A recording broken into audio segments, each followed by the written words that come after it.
ನಮಸ್ಕಾರ, ಮತ್ತೊಮ್ಮೆ ನನ್ನ ಚಾನಲ್ಗೆ ಪ್ರೀತಿಯ ಸ್ವಾಗತ. ಇವತ್ತಿನ ದಿನ ನಾನು ಬ್ಯಾಟರಾಯನಪುರ ಕಾನ್ಸ್ಟಿಟ್ಯೂನ್ಸಿಯಲ್ಲಿ ಬರುವಂತಹ ತಿಂಡ್ಲುವಿನಲ್ಲಿ ಇರತಕ್ಕಂತಹ ಪುರಾತನ ಶ್ರೀ ವೀರಭದ್ರಸ್ವಾಮಿ ದೇವಾಲಯಕ್ಕೆ ಭೇಟಿಯನ್ನು ಕೊಟ್ಟಿದ್ದೆ. ಆ ಒಂದು ವಿಶೇಷ ವಿಡಿಯೋ ನಿಮ್ಮ ಜೊತೆ ಕೂಡ ಶೇರ್ ಮಾಡ್ತಾ ಇದ್ದೀನಿ.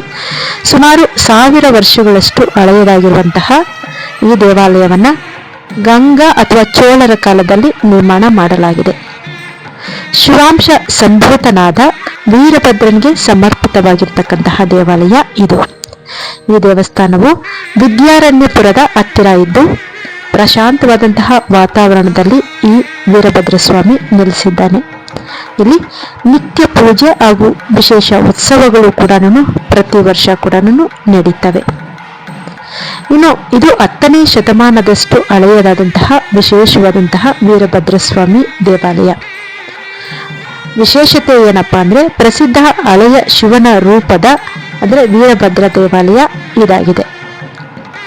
ಸ್ನೇಹಿತರೆ, ಹಾಗಾದ್ರೆ ಈ ವೀರಭದ್ರ ಸ್ವಾಮಿ ಯಾರು? ಸ್ವಲ್ಪ ವೀರಭದ್ರ ಸ್ವಾಮಿಯ ಬಗ್ಗೆ ಕೂಡ ತಿಳಿದುಕೊಳ್ಳೋಣ.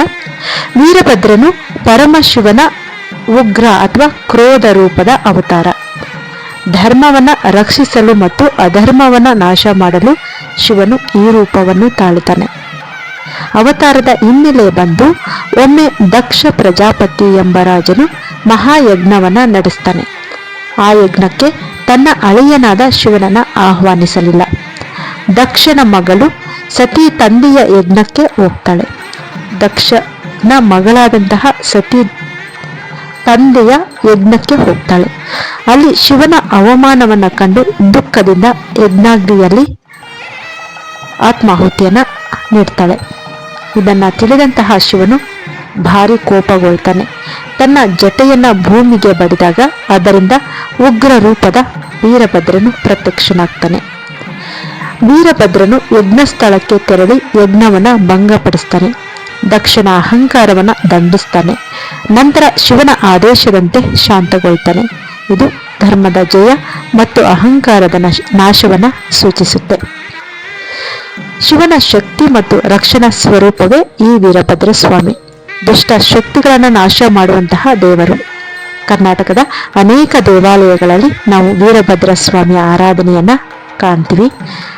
ಉದಾಹರಣೆ ಅಂದ್ರೆ ಲೇಪಾಕ್ಷಿಯಲ್ಲಿ ನೆಲೆಸಿರ್ತಕ್ಕಂತಹ ವೀರಭದ್ರ ಸ್ವಾಮಿಯನ್ನ ಕೂಡ ನಾವಿಲ್ಲಿ ಹೇಳ್ಬೋದು. ಇನ್ನು ಸ್ನೇಹಿತರೆ, ತಿಂಡ್ಲುವಿನಲ್ಲಿ ಇರ್ತಕ್ಕಂತಹ ವೀರಭದ್ರ ಸ್ವಾಮಿಯ ದೇವಾಲಯದ ಬಗ್ಗೆ ನಾವು ತಿಳ್ಕೊಳ್ತಾ ಇದ್ದೀವಿ. ಇನ್ನು ಈ ದೇವಾಲಯದ ಇತಿಹಾಸ ತಗೊಳ್ಳೋದಾದ್ರೆ, ಬೆಂಗಳೂರಿನ ವಿದ್ಯಾರಣ್ಯಪುರ ಸಮೀಪ ಹತ್ತಿರದಲ್ಲಿರ್ತಕ್ಕಂತಹ ತಿಂಡ್ಲುವಿನಲ್ಲಿರ್ತಕ್ಕಂತಹ ಶ್ರೀ ವೀರಭದ್ರ ಸ್ವಾಮಿ ದೇವಾಲಯವು ಸುಮಾರು 1000 ವರ್ಷಗಳಷ್ಟು ಹಳೆಯದು. 10ನೇ ಶತಮಾನದ ಗಂಗರ ಕಾಲದ ಪುರಾತನ ದೇವಾಲಯ ಇದಾಗಿದೆ. ವೀರಭದ್ರ ಅಂದ್ರೆ ಶಿವನ ರೂಪ, ದೇವರಿಗೆ ಸಮರ್ಪಿತವಾದಂತಹ ದೇವಾಲಯ ಇದು. ಇತ್ತೀಚೆಗೆ ಈ ದೇವಾಲಯವನ್ನ ನವೀಕರಣ ಕೂಡ ಮಾಡಿದ್ದಾರೆ. ಆಂಜನೇಯ ದೇವಾಲಯದ ಸಮೀಪದಲ್ಲಿ ಇದೆ ಈ ದೇವಾಲಯ. ಇಲ್ಲಿ ವರ್ಷಕ್ಕೊಮ್ಮೆ ಜಾತ್ರೆ ಹಾಗೂ ಅಗ್ನಿಕೋಂಡ ಕೂಡ ನಡೆಯುತ್ತೆ. ಇನ್ನು ಈ ಶಾಸನಗಳ ಪ್ರಕಾರ ಈ ದೇವಾಲಯವು 10ನೇ ಶತಮಾನದಲ್ಲಿ ಗಂಗರ ಆಳ್ವಿಕೆಯಲ್ಲಿ ಸ್ಥಾಪನೆ ಆಯಿತು ಅನ್ನೋದನ್ನ ಕೂಡ ಕಾಣ್ತೀವಿ. ಅದಾದ ನಂತರ ಕಾಲಾನಂತರದಲ್ಲಿ ಅವರವರ ಕಾಲಕ್ಕೆ ಸಂಬಂಧಪಟ್ಟಂಗೆ ಈ ದೇವಾಲಯದ ಒಂದು ಜೀರ್ಣೋದ್ಧಾರದ ಕಾರ್ಯ ಕೂಡ ನಡ್ಕೊಳ್ತಾ ಬರ್ತಾ ಇದೆ. ಈ ಪ್ರಸಿದ್ಧ ಕ್ಷೇತ್ರವು ಭಕ್ತಿ ಮತ್ತು ಐತಿಹ್ಯಗಳ ಸಂಗಮವಾಗಿದ್ದು ಸುತ್ತಮುತ್ತಲಿನ ಜನರ ಆರಾಧ್ಯ ದೈವ ಕೂಡ ಆಗಿದ್ದಾನೆ. ದೇವಾಲಯದಲ್ಲಿ ಪ್ರತಿ ವರ್ಷ ವಿಜೃಂಭಣೆಯ ಜಾತ್ರಾ ಮಹೋತ್ಸವ ಕೂಡ ನಡೆಯುತ್ತೆ. ಅದೇ ರೀತಿಯಾಗಿ ಈ ವರ್ಷ ಕೂಡ ಸೋಮವಾರದಿಂದ ನಡೀತಾ ಇದೆ ಈ ಒಂದು ಜಾತ್ರಾ ಮಹೋತ್ಸವ. ಅಂದ್ರೆ 24/2/2026 ಆರಂಭ ಆಗ್ತಾ ಇದೆ. ಅಗ್ನಿಕೋಂಡದಂತಹ ಹಳೆಯ ಸಂಪ್ರದಾಯಗಳು ಇಂದಿಗೂ ಕೂಡ ಇಲ್ಲಿ ನಡೀತವೆ. ಇದು ಬೆಂಗಳೂರಿನ ಉತ್ತರ ತಾಲೂಕಿನ ಯಲಹಂಕ ಹೋಬಳಿಯ ತಿಂಡ್ಲು ಗ್ರಾಮದಲ್ಲಿ ಇದೆ. ಒಂದು ಕಾಲದಲ್ಲಿ ಗ್ರಾಮೀಣ ಪ್ರದೇಶವಾಗಿದ್ದಂತಹ ತಿಂಡ್ಲು ಈಗ ವಿದ್ಯಾರಣ್ಯಪುರದ ಪೂರ್ವಕ್ಕೆ ಬೆಳೆದಿರುವಂತಹ ಪ್ರಮುಖ ವಸತಿ ಪ್ರದೇಶ ಕೂಡ ಆಗಿದೆ.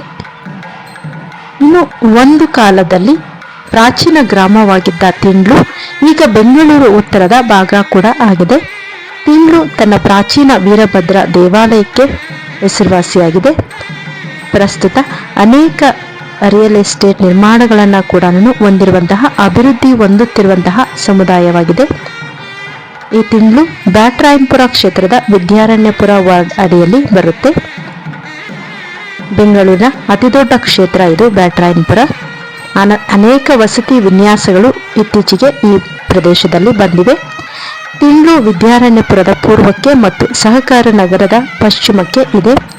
ಒಂದು ಕಾಲದಲ್ಲಿ ಗ್ರಾಮೀಣ ಗ್ರಾಮವಾಗಿದ್ದ ಇದು ಈಗ ಬೆಂಗಳೂರು ನಗರ ಶೈಲಿಗೆ ಉತ್ತಮವಾಗಿ ಸಂಯೋಜಿಸಲ್ಪಟ್ಟಿದೆ. ಅನೇಕ ಹೊಸ ವಸತಿ ಅಪಾರ್ಟ್ಮೆಂಟ್ಗಳು ಮತ್ತು ಜನರ ಒಳಹರಿವಿನೊಂದಿಗೆ ಈ ಪ್ರದೇಶ ಇನ್ನು ಮುಂದೆ ಹಳ್ಳಿಯಂತೆ ಕಾಣೋದಿಲ್ಲ. ಆ ರೀತಿಯ ಒಂದು ಅಭಿವೃದ್ಧಿಯು ಕೂಡ ಆಗಿದೆ. ಆದರೂ ಕೆಲವು ಪ್ರದೇಶಗಳು ಇನ್ನೂ ಹಳ್ಳಿಯ ಮಾದರಿಯ ಹಳೆಯ ಮನೆಗಳನ್ನು ಉಳಿಸಿಕೊಂಡಿವೆ. ಕ್ಷೀಣಿಸುತ್ತಿದ್ದರೂ ಬೆಂಗಳೂರು ಗ್ರಾಮೀಣ ಜಿಲ್ಲೆಯ ಯಾವುದೇ ಇತರ ಭಾಗದಂತೆ ಪಶು ಸಂಗೋಪನೆಯನ್ನ ಕೂಡ ನಾವು ಇಲ್ಲಿ ಕಾಣಬಹುದು. 1000 ವರ್ಷಗಳಷ್ಟು ಹಳೆಯದಾದ ವೀರಭದ್ರನಿಗೆ ಸಮರ್ಪಿತವಾದಂತಹ ದೇವಾಲಯ ಈ ಒಂದು ಗ್ರಾಮದಲ್ಲಿನೇ ಇರುವಂತಹದ್ದು. ಇನ್ನು ಈ ದೇವಾಲಯ ವೀಕ್ಷಣೆ ಮಾಡಬೇಕು ಅಂದ್ರೆ, ಈ ಜಾಗಕ್ಕೆ ನಾವು ತಲುಪಬೇಕು ಅಂದ್ರೆ ಮಾರ್ಗಗಳು ಕೂಡ ಇದೆ. ತಿಂಗಳು ಮುಖಾಂತರ, ಹಾಗೆ ಬ್ಯಾಟರಾಯನಪುರ ಕ್ಷೇತ್ರದ ಮುಖಾಂತರ, ದೇವನಹಳ್ಳಿ ಕೊಡಿಗೆಹಳ್ಳಿ ಮೇನ್ ರೋಡ್ನ ಮುಖಾಂತರ ಕೂಡ ನಾವಿಲ್ಲಿಗೆ ತಲುಪಬಹುದು. ಗೂಗಲ್ ಲೊಕೇಶನ್ ಕೂಡ ನೀವು ನೋಡಬಹುದು. ಇದಕ್ಕೆ ಗೂಗಲ್ ಲೊಕೇಶನ್ ಕೂಡ ನಿಮಗೆ ಅವೈಲೇಬಲ್ ಆಗಿದೆ. ಇವತ್ತಿನ ದಿನ ನಾನು ಈ ಒಂದು ವೀರಭದ್ರ ಸ್ವಾಮಿ ದೇವಾಲಯಕ್ಕೆ ಭೇಟಿಯನ್ನು ಕೊಟ್ಟಿದ್ದೆ. ಆ ಕಾರಣಕ್ಕಾಗಿ ಈ ಒಂದು ವಿಶೇಷ ವಿಡಿಯೋ. ಮತ್ತೆ ಭೇಟಿಯಾಗೋಣ ಮುಂದಿನ ವಿಡಿಯೋದಲ್ಲಿ. ಧನ್ಯವಾದಗಳು.